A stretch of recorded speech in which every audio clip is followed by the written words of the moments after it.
All right, we are live on the live stream.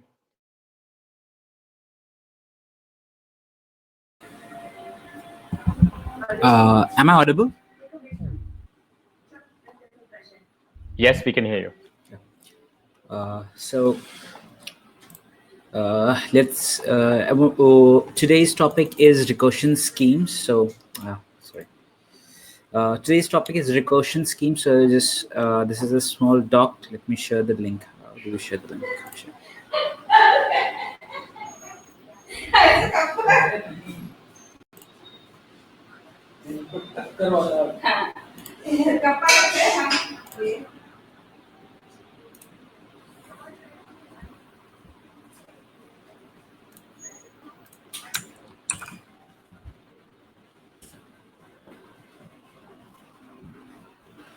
Yeah, there should be a link in the chats.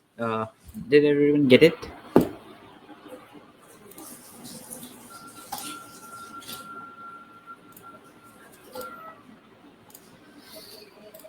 Yep, I see it. This has very basic overview of some of the topics that I wanted to cover. So I have not completed all the topics or listings and everything, but I will just use it as a guide to what we are covering at the moment and some of the topics that we'll be covering from different blog posts and other things. Because apparently writing down everything was much more work than I had actually thought. I think means the entire research paper is pretty huge in the amount of data that it has. So let's get started with the first topic of recursion schemes. So does anybody have an idea about what they are?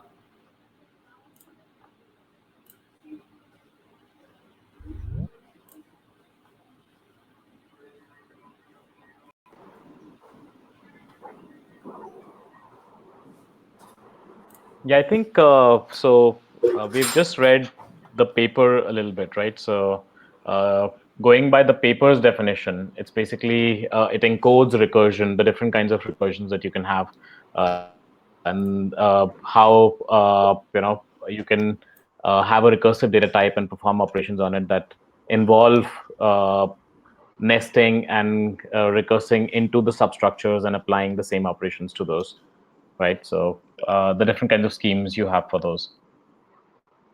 So that's the general idea. So, but it is actually something that does a specific thing, that it is responsible for factoring out recursion of the programs that you are writing, so as to make your programs more terse, more concise, and your code more maintainable, because lesser code is always more maintainable. So a good example is in the docs over here.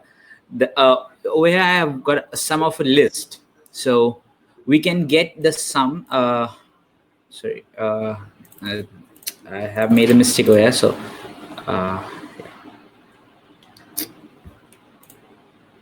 I will fix it later. So you can just get the general idea from it. So if you have a sum of a list, you can define it by doing sum of lists over an empty and doing basic. So you can define it as sum of lists over an empty list and pattern match it to be 0, and then that will be the base case, and the rest will be a recursive definition of the function of sum, which just goes and adds all the values in the list. You can add type definitions or type signature to it, so as it will be type safe. But this is the brief idea. But this is already 2 lines of code which you can write in a single line if you are using something like a fold R. So that's basically the general idea of making all your code as terse as possible. So let's take a better example. I have. Yeah, so. Shit.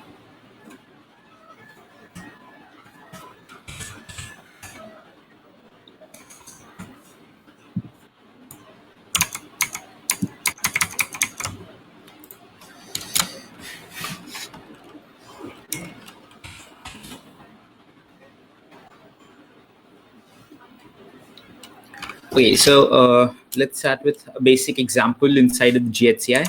And for now, let's cover the simplest example of sum. So which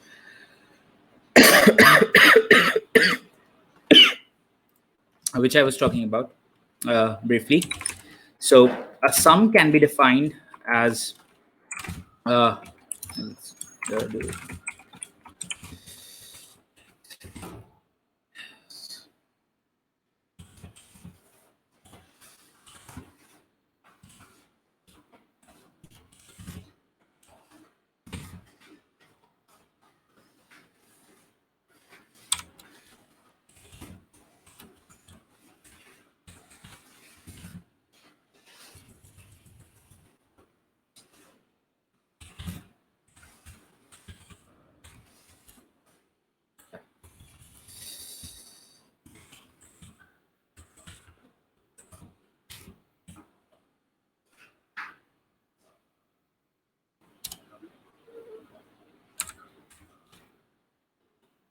And what did I miss?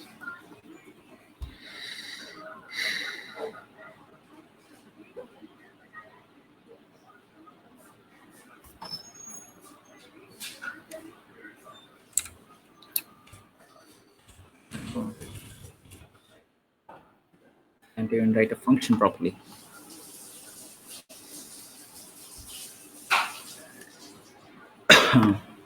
Okay.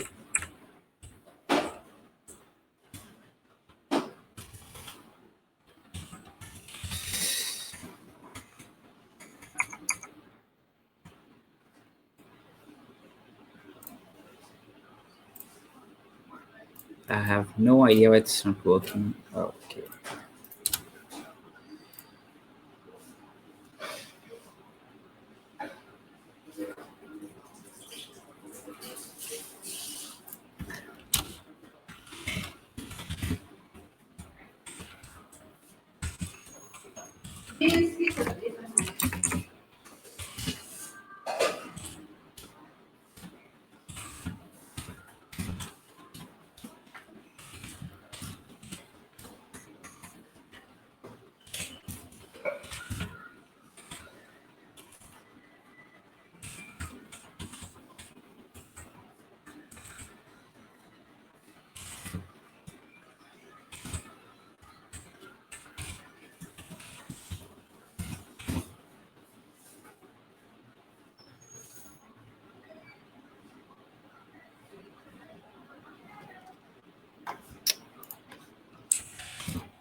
So this is what I expected. Yeah, I have no idea why it was not working in GHCI, but I don't really use GHCI. So if anybody knows why that was not working over there, so feel free to tell me.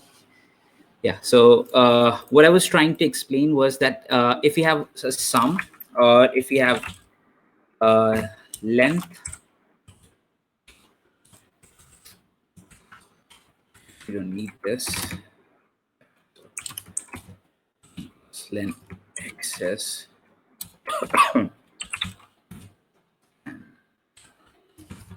Zero.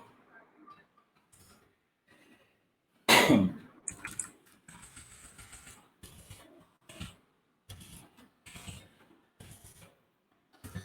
can't type today.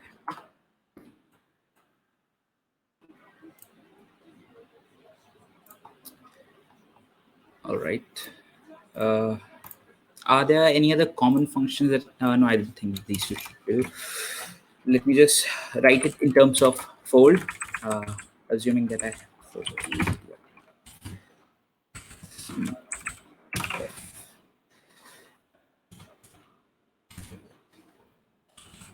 Fold R plus, sorry, and 0 and F. r slash underscore n.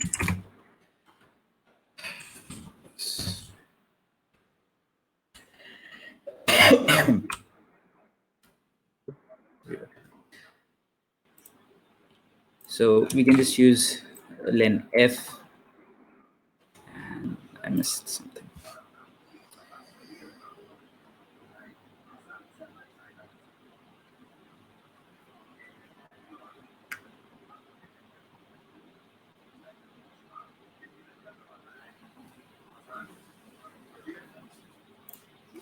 Oh, seriously.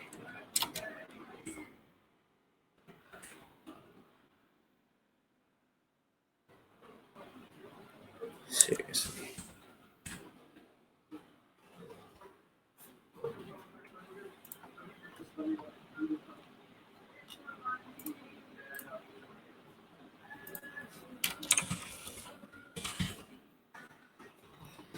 Right. If I go about doing that, then it doesn't seem like that today I will finish whatever I was trying to do. So let's start with the paper, and I will just describe it, and I will figure out where I'm making the mistakes in a moment, as soon as I calm down. So let's start with. Swarnim, sorry, Yeah. can you also share the code? Like this must be shareable, right? Yeah. So then we can look at it on our machines as well. I think Replit instances are live in the sense that you can collaborate on them real time. Yeah, I share the link. Thank you. Okay, perfect. Thanks. Yeah.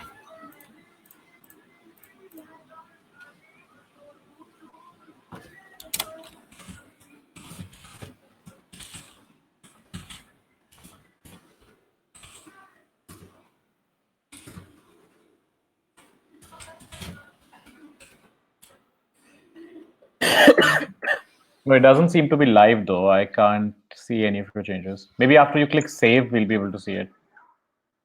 Yeah, probably. Let me use. Wait a second. Let me use.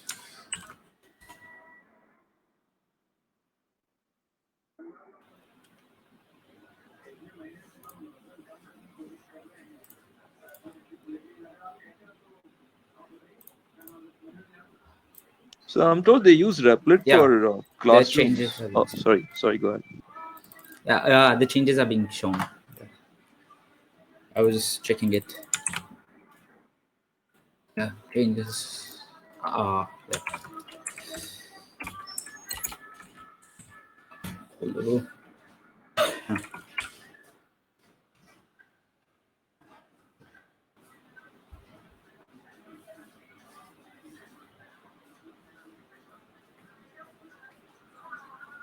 So yeah, the problem over here is very simple. I need to define it as a foldable value that it takes. So whatever sum takes should be foldable, and that's basically it. So I need to actually define the type. But this is what generic example would be, unless the type checker. I wish type checker automatically did that, but yeah. So we have to define the types, but let's not go there. Let's just simply try and understand how we can move our code from something that looks a little less terse to something that looks a little more terse. So yeah. So you can just actually move this to the side and just try it over here. So I do fold R plus 0. This will work now. 1, 2, 3, 4. Yeah. So this is how it will work. The basic idea of fold or any kind of catamorphic function. So fold is at actually a catamorphism, but let's not go ahead of ourselves. Let me just explain all of it.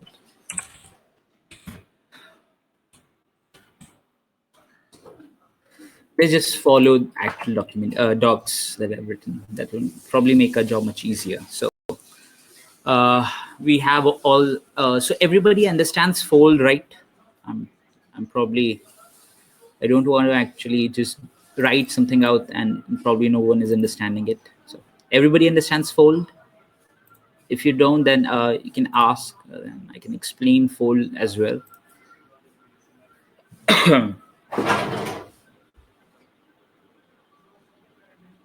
Yeah, so I will assume that everybody understands what a fold is. So if there is any kind of confusion, let me just show you. Let me just write this. So a fold R will look something along the lines of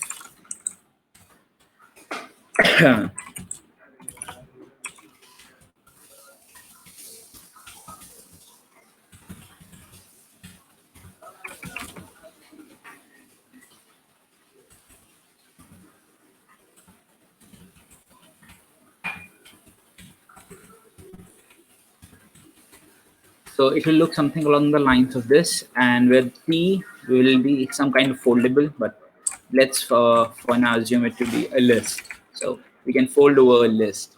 The generalization that we are talking about here today, what the recursion schemes is essentially stand for, is generalizing our structures or application of our structures in such a way that we can do things like fold over arbitrary types. And that's the reason that fold in our case is generalized over the type of foldable T, and that's how we can use basically we can use fold R over almost all types of monads all types of monads or monoids that we have in Haskell. So basically that's the idea of fold R and fold L. And fold R and this is fold R. Fold L looks quite similar in the respect that fold L would be along the lines of B A taken A B B given A. So this is what it would look like. Oh, sorry.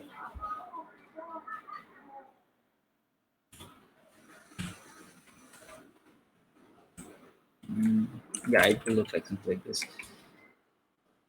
So it basically is left associative and right associativity. We can just understand that by we can do len fold L n and underscore plus n 0, and this will work properly.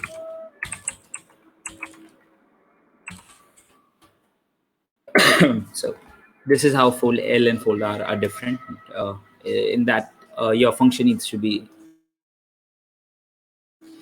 right associative, and this needs to be left associative. But moving on, that is the basic idea of fold. But so today we will be understanding recursion, recursive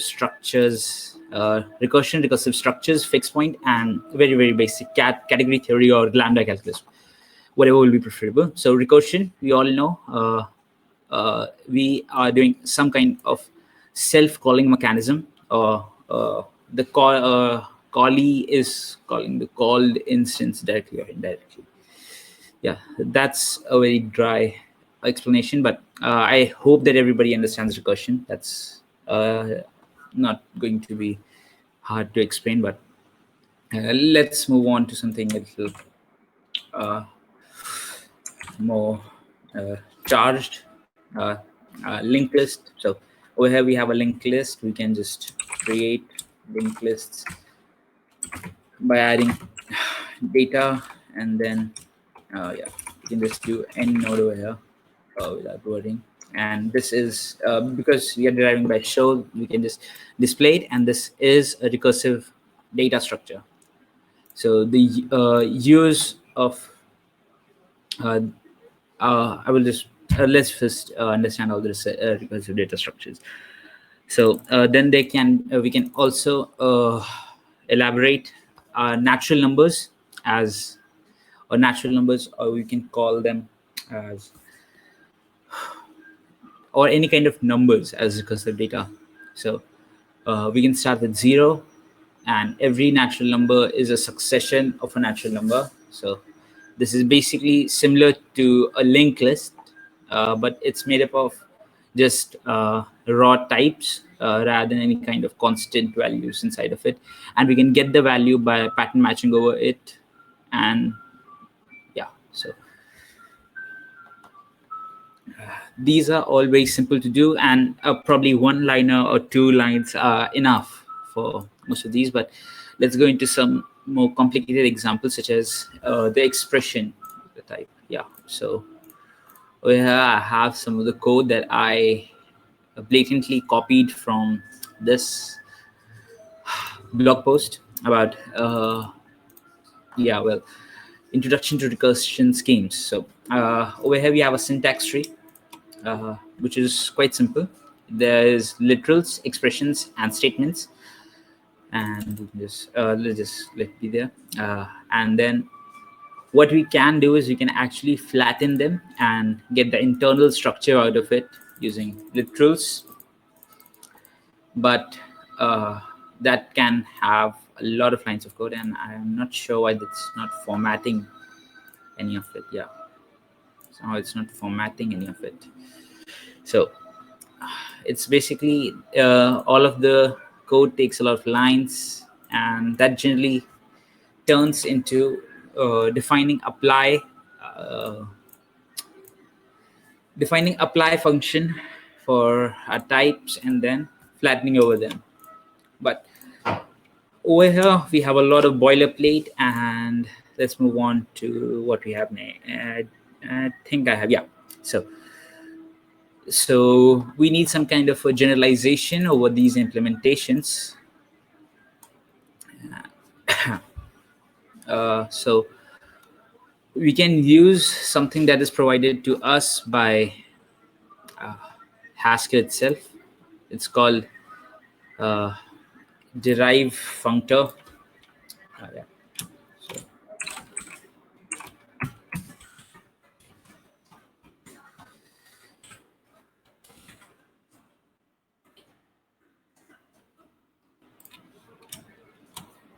I am not going to be doing this today, it seems like. How can I better explain this?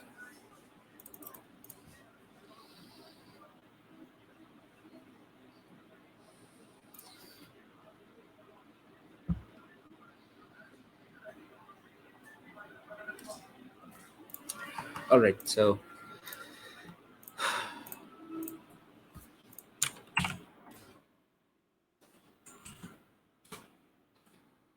we'll just keep discussing recursive types for now, as I think that will be simpler to explain. I think that everything will be simpler to explain if everybody is on the same page about recursive types. So recursive types are all the types that can be infinitely recursive or infinitely deep or infinitely deeply nested, however you like to call it. So it goes two ways: an unfold and a fold. So unfold operations, if you are doing some kind of an unfold operation, then let me just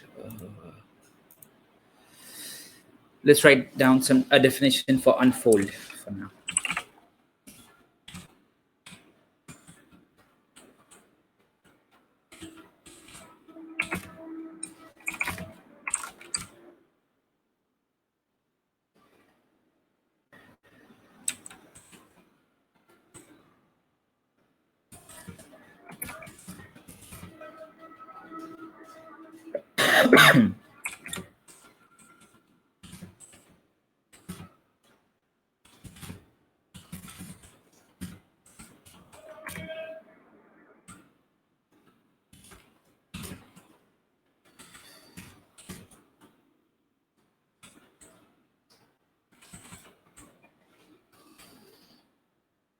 Yeah, so this will be how an unfolds definition would be, and you can say that this is a complete dual of a fold.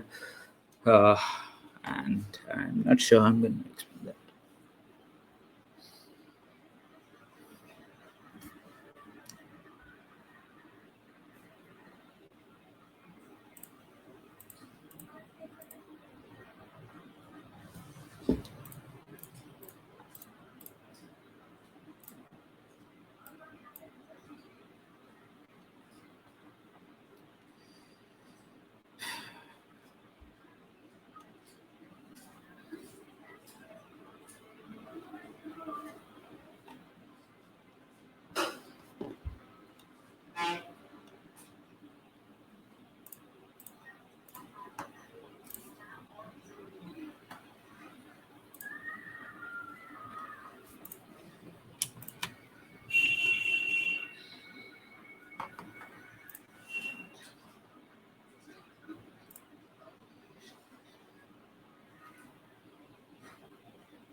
All right, so let's just not deal with all this for now.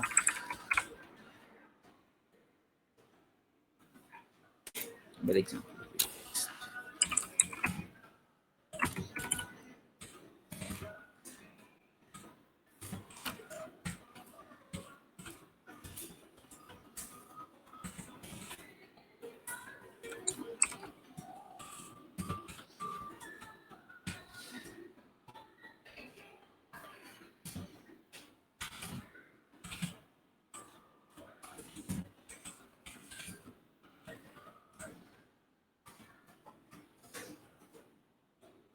so is everyone familiar with fixed points? Because at the moment, I'm not sure how I'm going to go about explaining everything from without going into extra details. Yeah.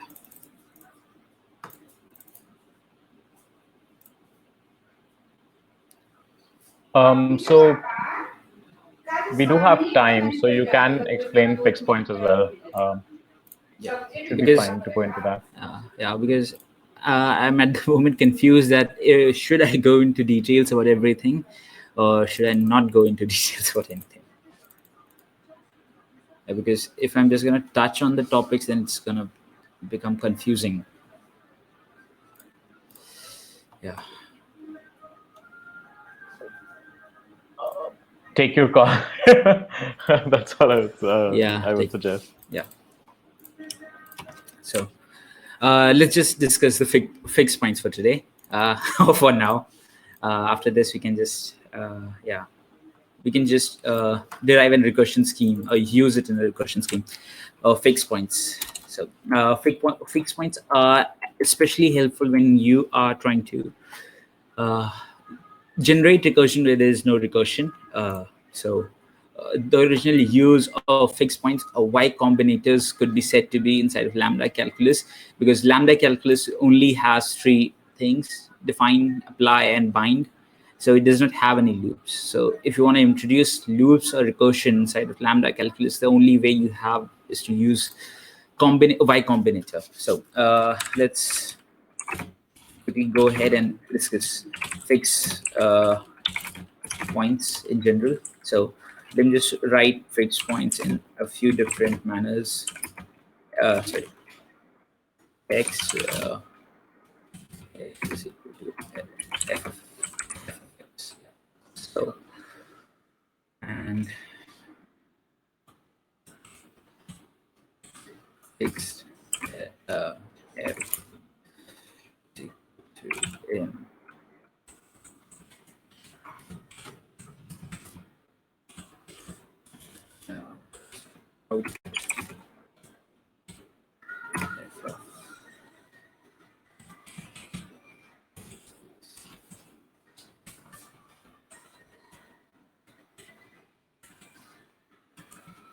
Yeah, these are some of the ways that we can just make it fixed. So this is a data yeah. So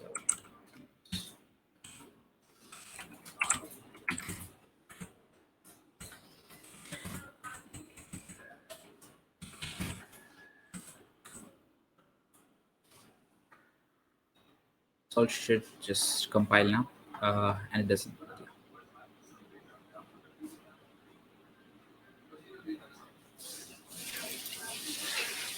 What it and this one. Yeah, for now, let's just leave that one be. Do you need this to be a function or a data type? If it's a data type, then you need the tag here, the data constructor. Yeah. With each of them. Let's just go for this one, right?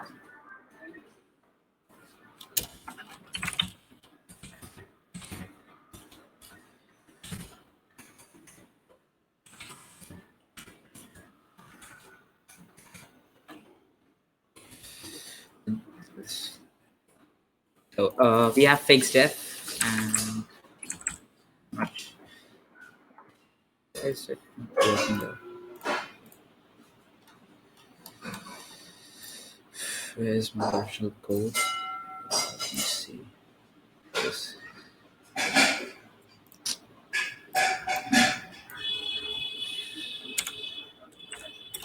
Yeah, so we can just we can define it as a function, and if it's otherwise, we just need to define it as a function as well. F. Yeah, let's just leave it as a function for now. Functions have to start with a lowercase. Yeah. So I think that's why it won't compile. And I think f should be an argument to the function. Oh yeah.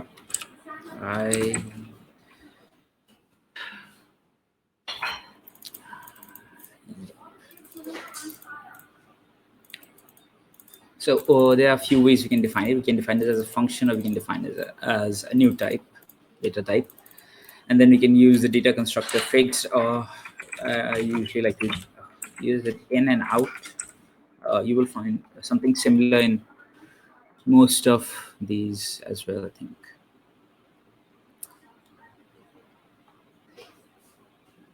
Yeah, you will find it as data term f in, and it doesn't have. Yeah, so this is how you generally describe a fixed point, and let's just quickly just get through with it.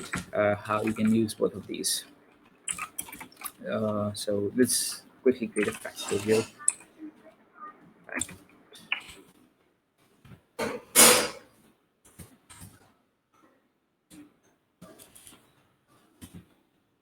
Factorial of 0 is 1. Factorial of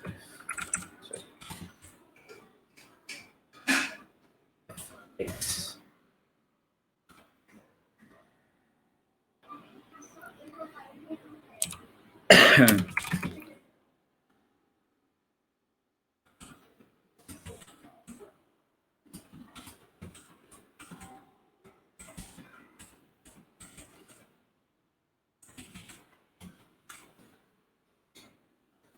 So where we have a factorial function that takes in function and just recurses over it using the function. I could have actually done with factorial, but at this point, I'm just going to do it.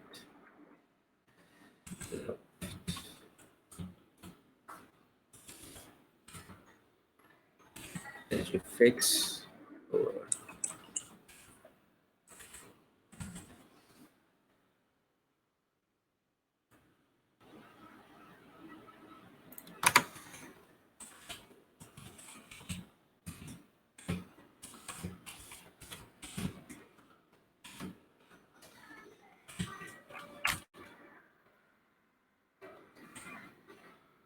So 4 is the simplest value, 24 answer factorial. So a better example of this can be x fx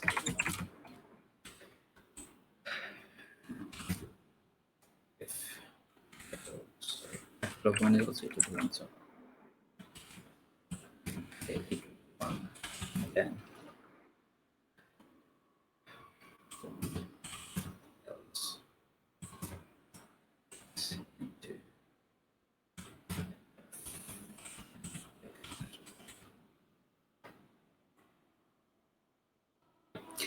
So over here we have an anonymous function, and because you cannot call an anonymous function by name, so this is the most common use case of a fixed point. Fixed points are basically basically ways of calling the function on itself. And if you use ints, then you can just describe types in the same way. So I'm just going to copy it for now.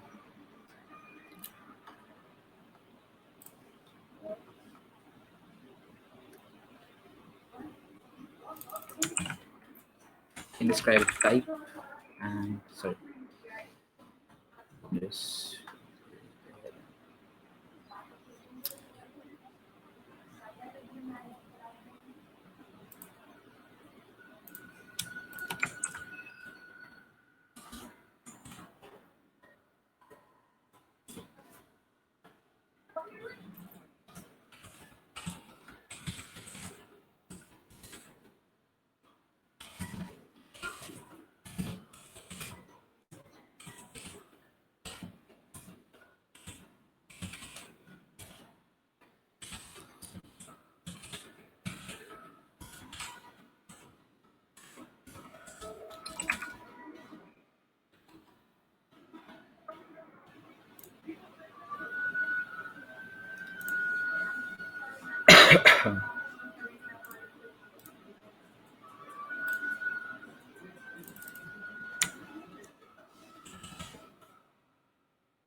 Let me just use a simple example.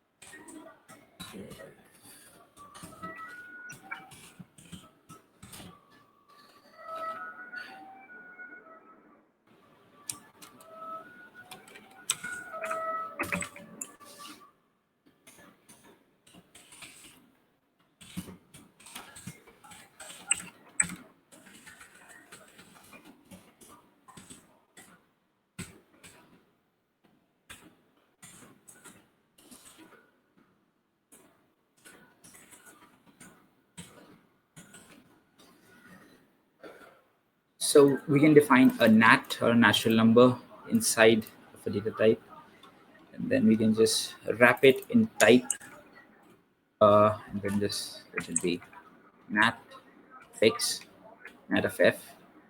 Over here we need to make sure that we define fix. Similarly to here, we can actually also define it as data fix f.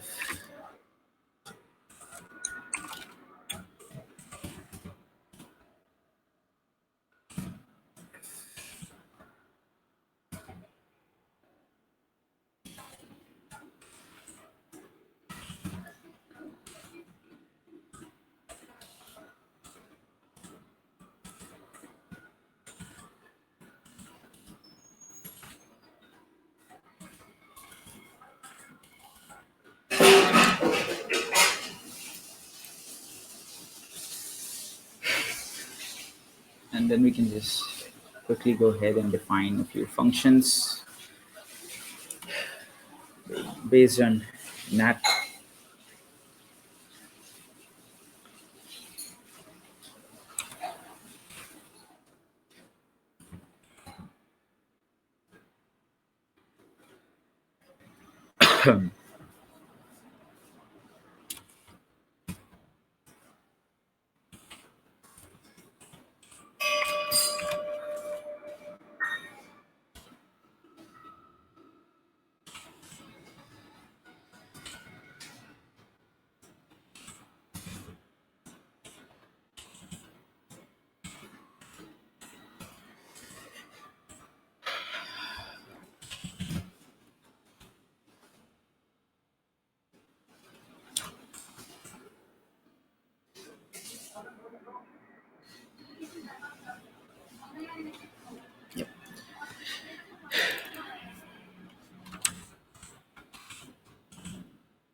we can define the fixed on top of successor f and successors of 0, and then we can just print the value out. So this type nat is just becomes a shorthand, and we can just do another one, type 0, which becomes fix 0,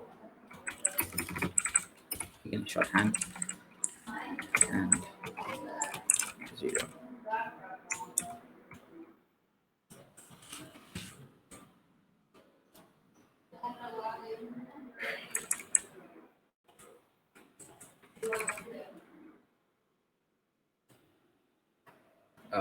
And basically we can just the alternative would have been to do x.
Yeah, should just work.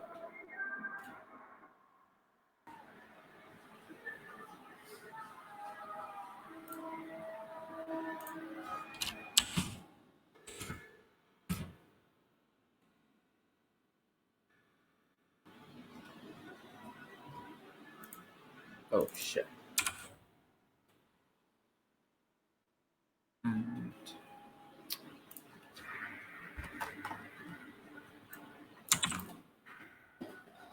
so yeah, so the general idea is to just wrap all the types into fixed data types, so that we can just recursively nest them on top of each other without actually having to define fix over each one of them. Otherwise it would have been like fix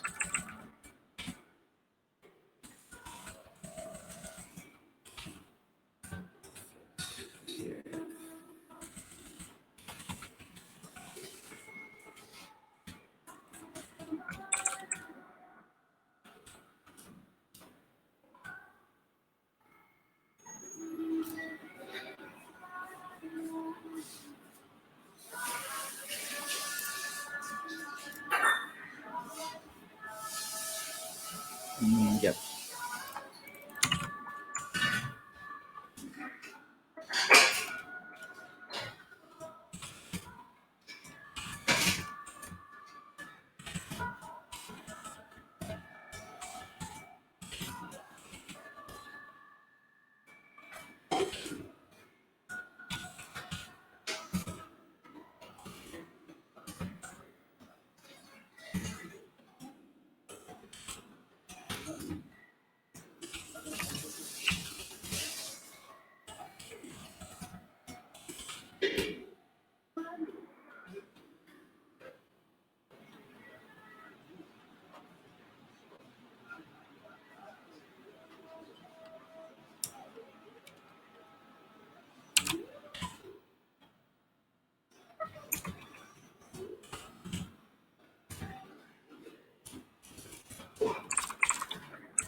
Yep, F without. Yes.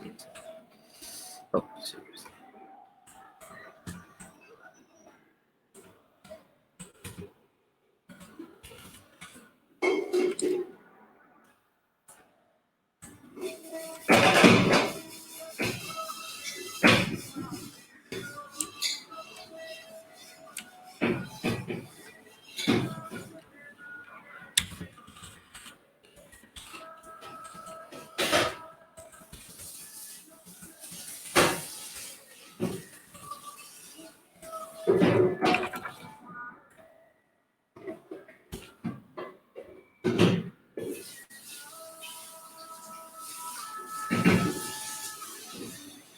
Sorry.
Didn't work.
Yeah, Swarnim, I think it's fine if it doesn't compile. Looks like there are, I don't know how REPL.it behaves.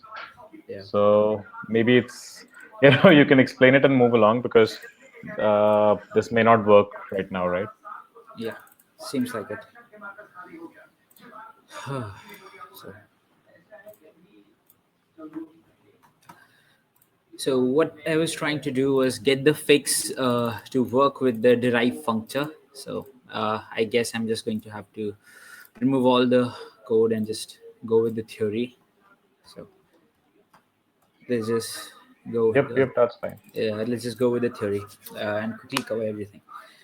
So syntax trees and recursions. So the basic idea of recursion schemes is to make the code less error prone by removing as much of the code as possible into uh, boilerplate or removing all the boilerplate and moving it inside of some kind of magical automatic handling by smart compilers such as Haskell or GHC. GHC provides us with derived functor, which allows us to actually map functors, mapper types as functors. So if our types are parameterized, then we can just do derived functor.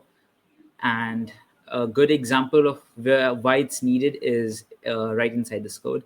As you can see, the flatten can actually use apply expression and flatten, and we can see that apply expression.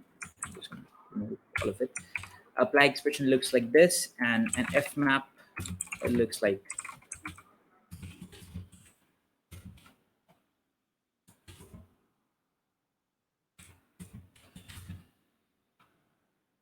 B. So mapping A to B. So So this is quite a lot similar to whatever we have uh, in apply. So we can generally just have it defined or have automatic derived functor for us ourselves, and we can just basically get apply function for free, as you can see over here. The moment it's get parameterized, we can just copy this apply function from essentially the f map. Same happens for map. Over here, this is an example. And in essence, now whatever we have as an expression can be written in terms of or it can be described as a functor, and that opens up a few possibilities for us, such as we can use all the properties of functors, which means we can describe, or if we have the ability to fold, if we have a fold that works over a functor f, uh, then we can basically have it work over anything that has derived functor. So this allows us to have infinite or arbitrary amount of data types on which we can use things or generalized types such as folds. Fixed points are just useful for uh, moving things in and out of uh, of nested structures. So the in is just basically there to move an expression inside of a nested structure, or deeply nested, infinitely nested. And out is to just move it outside its nested structure, or whatever the parameterized value is, we can just get that value out of it. We can describe it in a few ways, but the general idea is to just use generic traversals from that point on, and we can just have some kind of bottom up functions which they use a functor, as I mentioned, and have uh, fixed points as inputs, so that we can map it over f map over it, and have general flattens and just remove any and all kinds of recursion from it. So in general, whatever we would have described over here would have had to use pattern matching and recursion to flatten nested structures. But now, because we have fmap over it, and a bottom up is wrapping all of our functor, all of our fmap, then we can just simply use bottom up function. And that's generally the main idea of recursive schemes. So now the rest of the entire paper goes over different kinds of recursive schemes, or how are the different kinds of recursive schemes working. And there are two types of recursive schemes that are discussed here, and they're considered duality of each other, or reverse arrows. Duals are reversing of arrows. So if hopefully that makes some sense. But the main idea is the function can either be top down, so it can be in to out, or out to in. In to out or out to in. But the only thing that actually changes is the ordering of the function. The essence remains the same. It's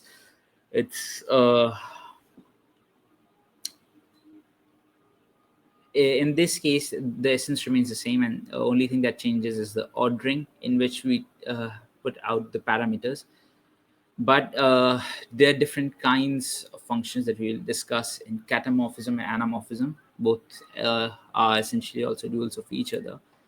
And over here, bananas in the paper refers to the entirety of the folds or reduce inside of JavaScript.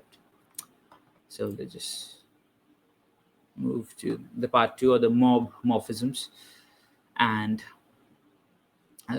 again, this is a simple expression tree, and again using derived functor and fixed point. We can describe things in infinitely deep nested structures. So we can have 10 add and call, and we can have them described in different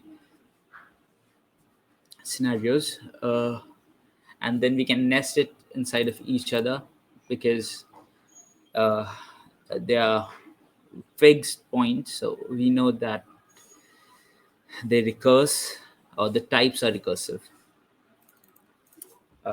Does that make any sense? Yeah, not sure. I'm explaining. So let's just first discuss the bottom-up approach. So what bottom-up does is unpacks anything into A of term A. So it unpacks term A into A of term A. So basically, it creates a recursive definition, and fmap recurses over that definition into the sub terms or the interior types, and in repacks it into term, and fn is finally application over term A, or figs A, what do you like to call it. So, and this just continues, and then we get to the topic of algebra. You can just check the topic of universal algebra. Yeah, universal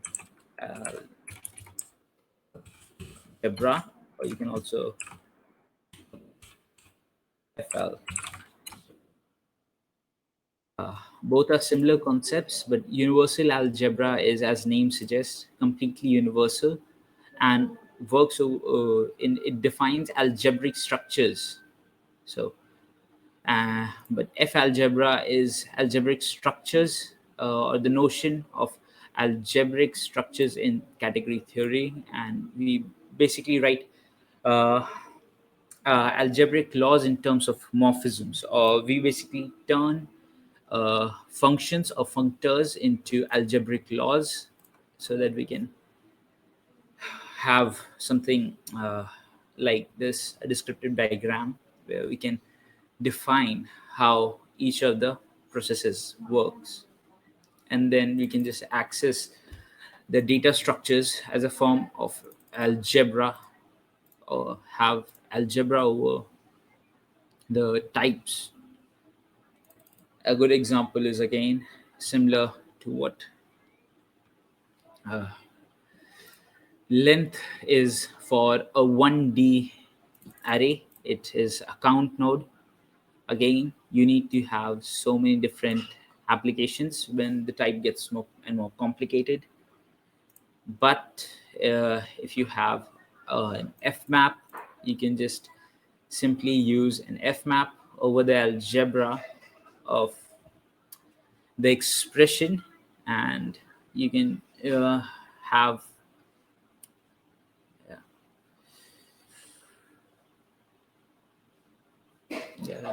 let's see if they have given the complete example. So there's not a complete example, but the general idea is that unpack, apply, recursively apply, and then recursively apply, pack, and then just apply on the final value. That's sorry. Yeah.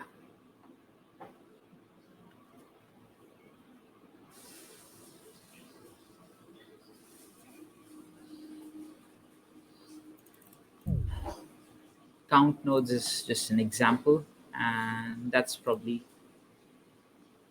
it for the first two papers. And you can just describe you can just describe anamorphisms in a reverse order. So yeah, so that's something that let's just really get over with anamorphisms, or let's just actually describe types in terms of combining folds and unfolds. Yeah, that should be easier.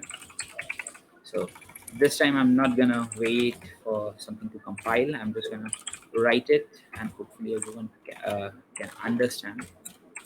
Sorry, and have a factorial of 1, and then you can unfold R over G, and you can define G as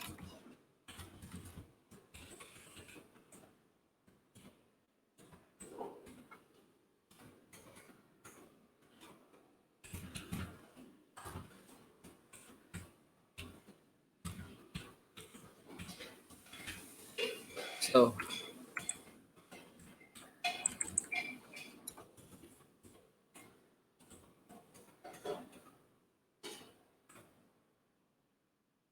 This is the most basic definition of a factorial, which has been rebuilt from its fold and unfold. So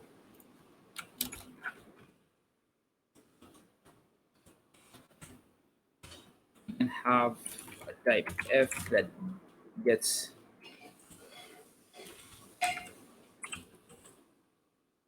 unfolded to S, and then you can have F.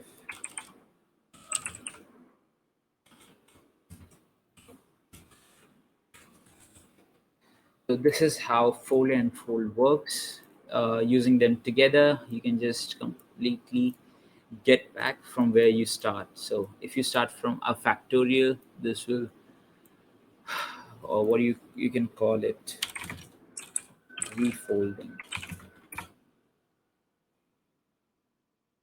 And over here, you can assume the definition of something like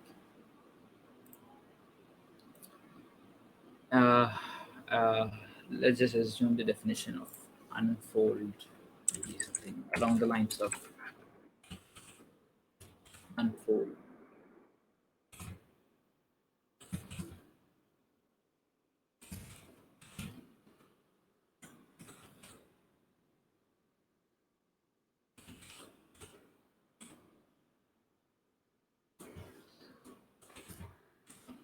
Yes,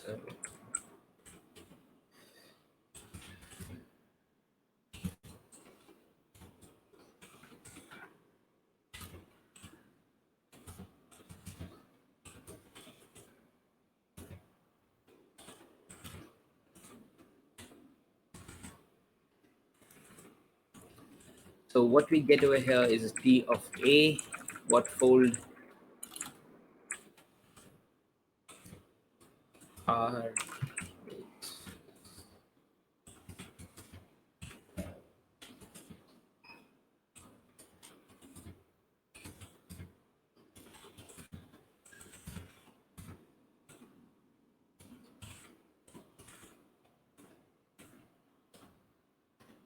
so they are both they both can be called duals of each other, and we can read about the principle of duality on Wikipedia or something. But the basic idea is that uh, they can together form isomorphism. So you can get to back to the place where you started from. So it can form a complete loop over here. So that's the basic idea of refolding or fold and unfold. And because of this, we can say that all folds are cataphysic and folds are.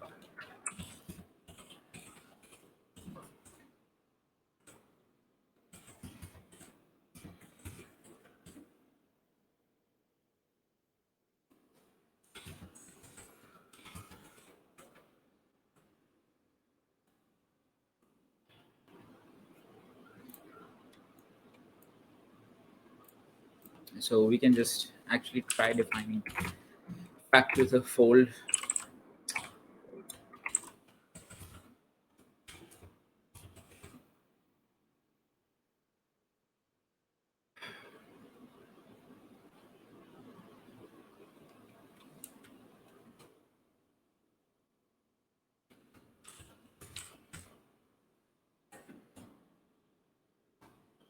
And now we need to generate a list.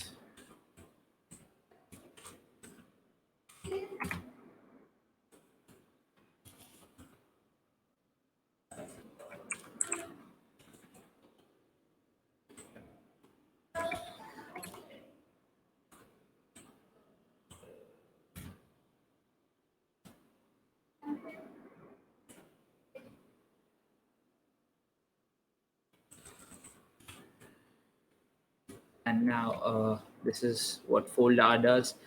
And now you can just do we have unfold. Okay, so we don't have unfold in Prelude. I believe, yeah, recursive schemes library should.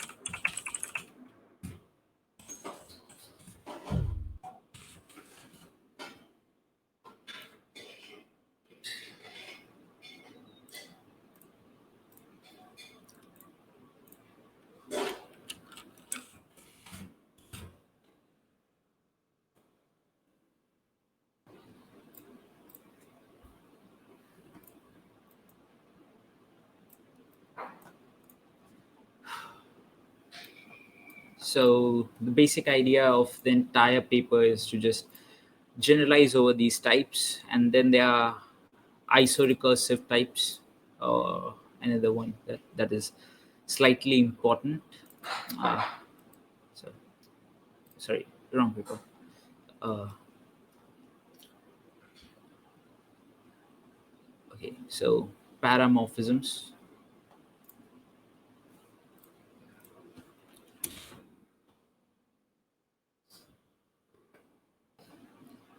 Folds in context. Now we had dealt with catamorphisms. Similarly, we have paramorphisms. These use extra information as R algebras because they have not only an F but also an A. So your fixed point is your F is over a fixed point F and A, and then returns an A.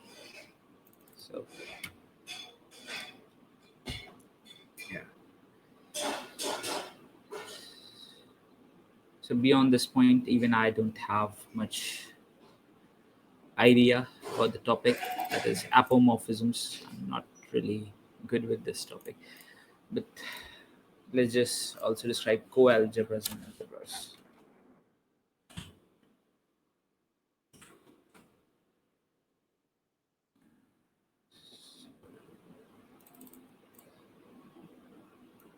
Yeah, use it to produce a list, recursive schemes.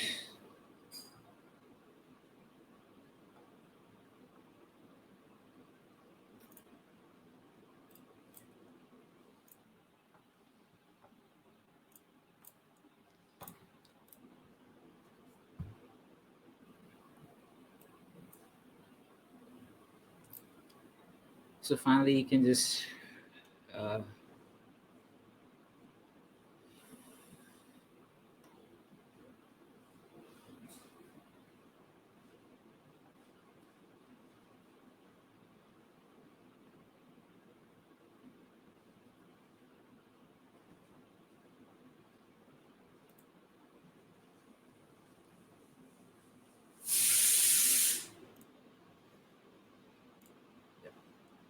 so you can go to functor foldables, and you can just go and look at the entire types. So these have all the co-recursive and recursive and comonads examples. So that's pretty much it.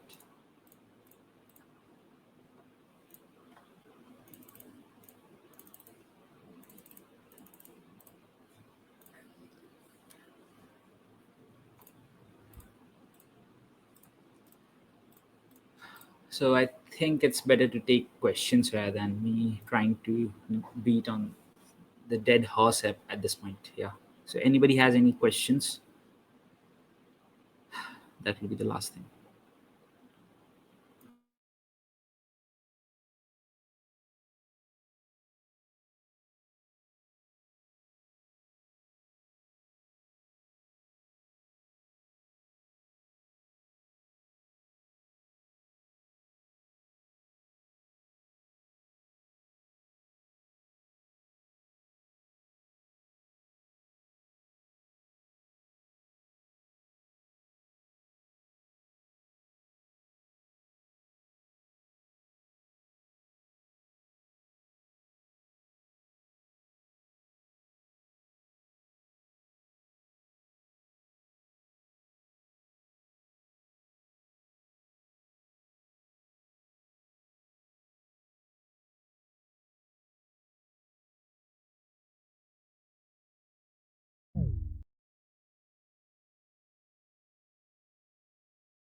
Yeah. So as I think I should quickly explain a bit of paramorphisms. So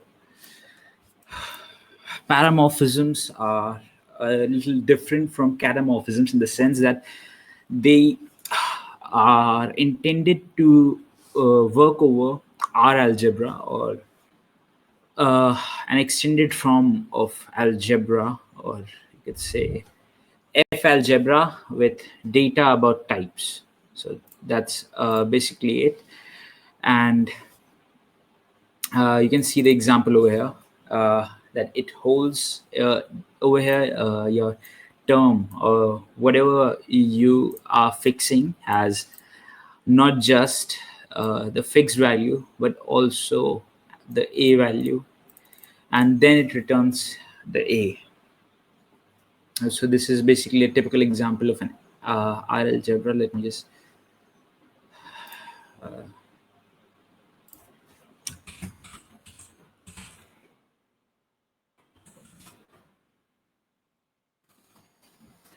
so yeah, no, let's not go into homomorphisms and details, but let me explain it out with minimum work. So if you're using paramorphisms, you can simply say that you are holding two values, a tuple rather than one value. That is just the term or the internal value. So whenever you pop it out, so then you can get both of the values at the same time. Uh, you could assume it like for it to be like a monad that has two values and helps you get both of them. And uh, yeah, so that's basically it. The entire idea is to just have both F and A rather than just F. So the fan out is the example that they have given in this case, but more proper example, let me see if they have, and they don't seem to have any proper examples. But the general idea is to just have a whole extra data compared to a catamorphism or a general F algebra or a normal algebra, uh, and use that for things like pre-printing, uh, or you can have similarly different examples where there might be requirement for an additional type or additional value to be fixed in with your mean value. That's basically all that paramorphism is. So another value besides your value. So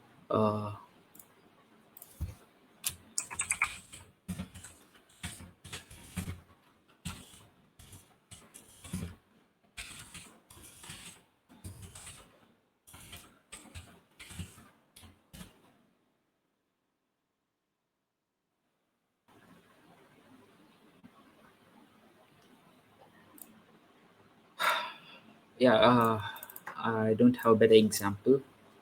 So let's just assume that they are composable like monads. Yeah, so because they are functors, so and depending upon what they compose, they can be termed as monads.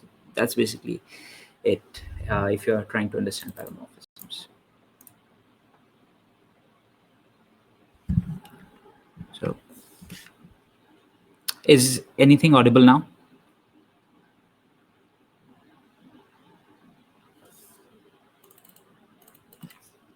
Yeah, you're always audible.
Yeah, so over here is a nice example of a paramorphic fold rather than a normal fold.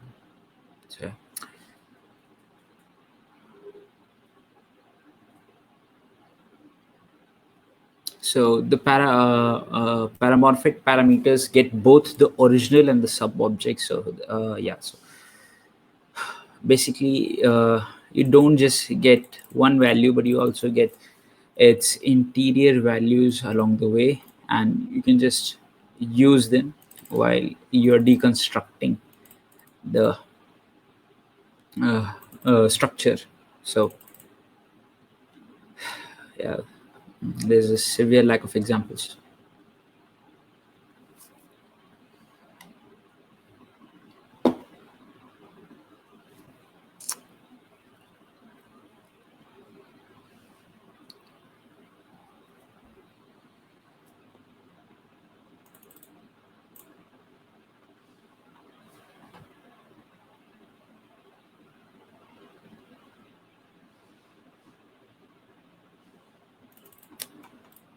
Yeah, so let me just do it. For example.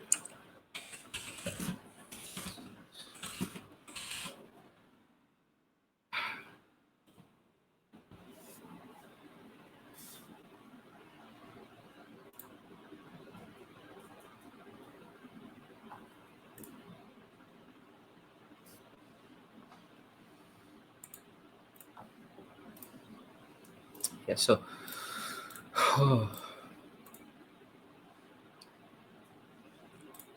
yeah, so this probably has uh, somewhat better examples, I believe. Let's just check. Let me see.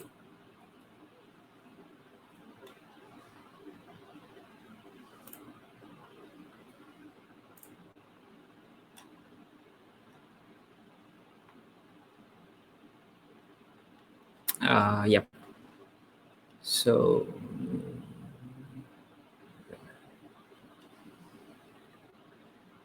yep. So over here we have a Fibonacci sequence again. So the main use of paramorphism, if you will ever actually be using it, it would most probably be during writing your own compilers, or actually writing parse methods, stuff that can actually that can be used as a parser. So that's the only example of paramorphism that I've ever seen, other than these really weird examples. So you can go into this and you can just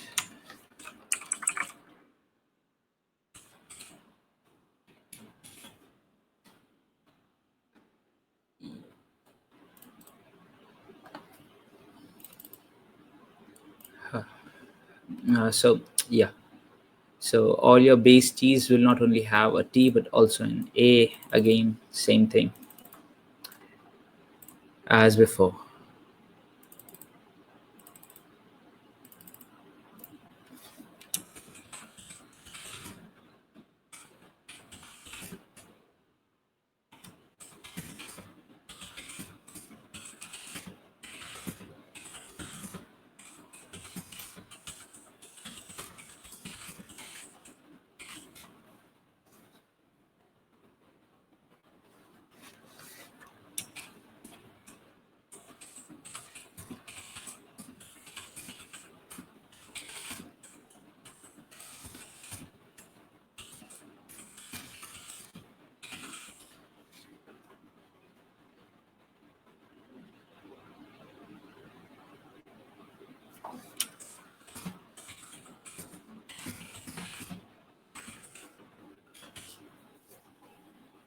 So as of now, we can just say that that's probably it for the basics of the paper, and rest of the details. There are lots of details. You can just go to a map like this cheat sheet.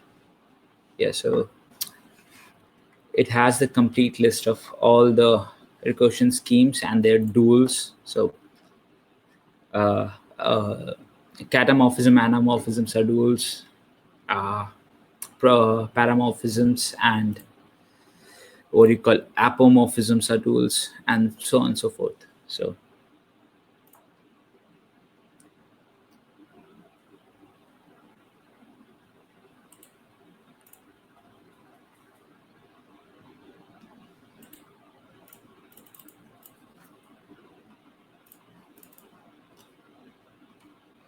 yeah, over here you can see all the generalized and non-generalized morphisms. So yeah, you generally don't need to understand all of these, but the ones on the top are rather important.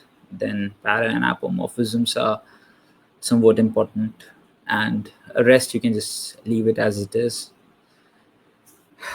That's about it. Yeah.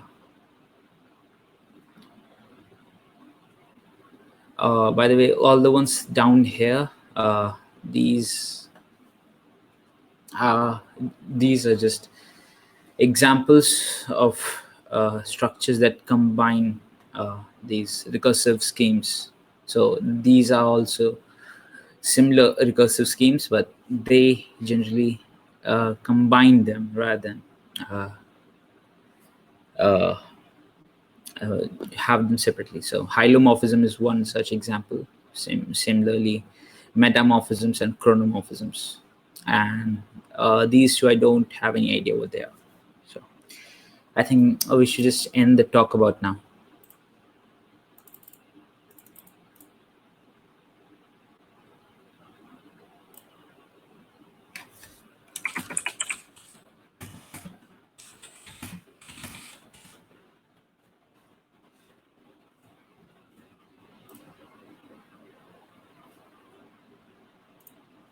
All right. Great. Thanks, Swarnim. I'm going to stop the live stream and then we can continue any discussions if there's needed. If anyone has any questions, they can ask.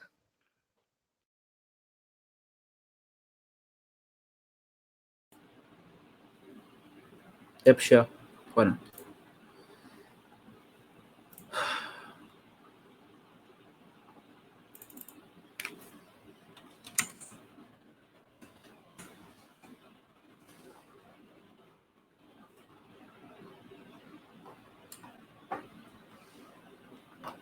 This is a very dense paper.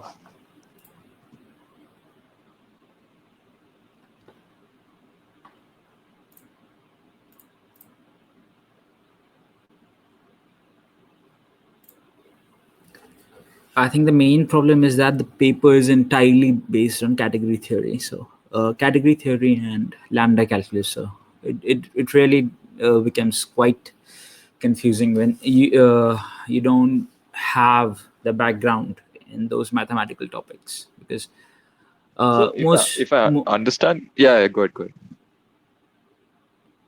So if you want to understand some of these, you should just know some of these. I don't think that there's a need for understanding all of these, because other than the people who work on actual compilers and actual languages, you will probably never encounter some of these. Means you will encounter it in some sense, but not as in typical. You will actually find an actual use of a paramorphic type somewhere. Right. So I was just wondering. So the point that resonated with me a lot about the entire paper was the point where they mention how for loops and for while and if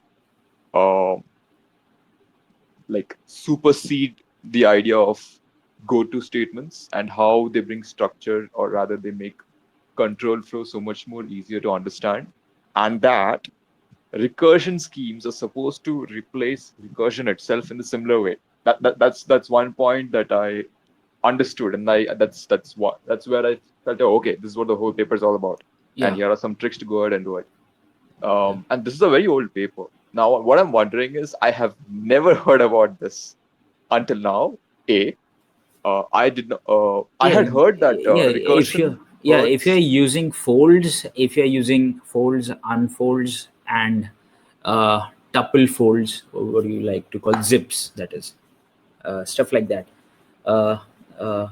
then you are, in some sense, you are already doing, you already know about them to some No, right, extent. right, right. No, where I was going with this was that I'm surprised that recursion schemes are not that uh, well known, despite how fundamental the authors of the paper have projected it as.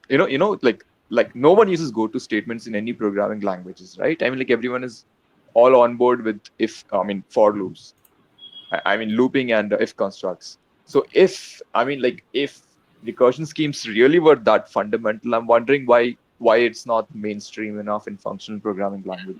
No, the essence or the first two or three topics of this are pretty much as mainstream as it gets. I mean, if you are not using folds in or reduce in any of your functional programming language, you're pretty much not doing it, right? So if you are not using algebra or algebraic structures, what do you like to say? Because these also cover recursive algebraic structures Right. to some extent. You, And you then mean data there's, types? Recursive algebraic data types? Is that what you're talking yeah, about? yeah, F Oh. algebras. You can just search about them. Um, So, yeah, the paper has nothing to do. It's not Haskell specific, I am told. yeah, I mean, like I yeah. repeatedly hear.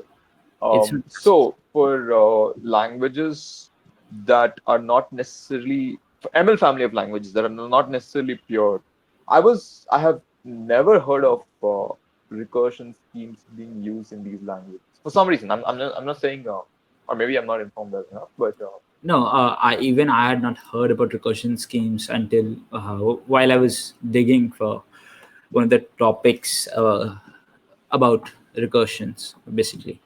oh right, So yeah. Like, how did you discover? Yeah, go ahead. I'm yeah, curious. so I first found recursion schemes because someone told me that folds are catamorphic.